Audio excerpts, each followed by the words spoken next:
Plainview Christian Academy had humble beginnings, first utilizing the facilities of Northside Baptist Church.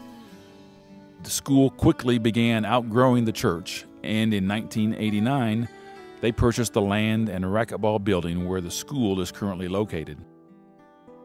With the help of local foundation funding, PCA was able to remodel. The racquetball courts were converted into classrooms, a kitchen, and a cafeteria. A football field and gymnasium were added in the 1990s, mostly through the hard work of parent volunteers. It was very, very appealing to see the first time we came here that everybody acts like a big family. The teachers, the children are an extended family, and nothing was more apparent than we had a scare with Laura. And last year she had a really bad seizure and was rushed to the hospital. And that day I couldn't be around my phone very much. And when I got to it that night, it was full of messages, and from everyone up here had called to check on her. And that was just made me feel so good that she was so loved and cared for, and that everybody was worried about her just as much as her real family was. And that's why we love PCA. I love PCA because of Mrs. Blue's food. My favorite thing about PCA is because I can worship freely. One of the most touching stories that I've known about as the administrator at Plainview Christian Academy concerns a girl that graduated a few years ago named Cody Wiley. And Cody worked after school at United Sacking Groceries and endorsed her checks to PCA because she wanted to come here so badly. Well, my time at PCA was very valuable to me, and on graduating, my eyes were open to just all the things that I got here and all the things that were instilled in me early on, all the things that I learned that I didn't even know I was learning.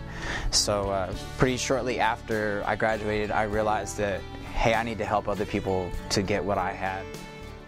I act as the Chief Medical Officer for a hospital, so I'm really involved in recruiting of physicians. And there's no question that PCA is an asset for us.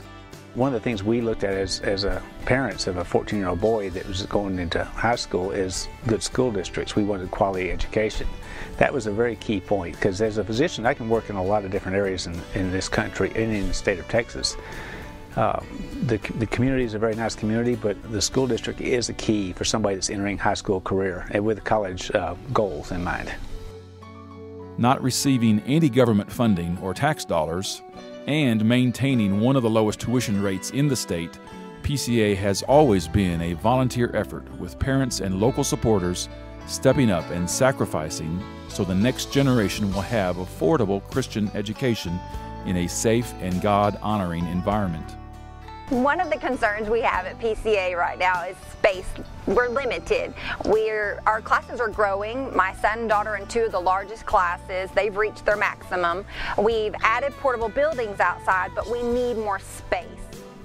With half our grades at full capacity, 8 teams competing for time in the same gym, and a cafeteria that can't seat everyone, it's time to grow our facilities to meet the current need as well as prepare for the growth God is giving us each year.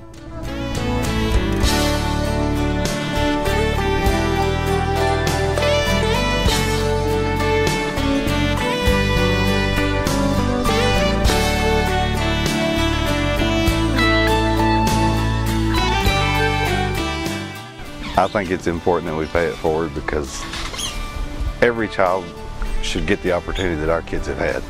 And just like anything, you know, we teach our kids, leave it better than you found it. One of the things about supporting PCA, making the sacrifices, supporting it by monetarily, any way that you can, is by preserving it for future generations. I want to know that the sacrifices that people made for my children, that I'm going to make those sacrifices for someone that hasn't even had their children yet. I think it's important that PCA is here for future generations. Join us in completing the Anticipate campaign.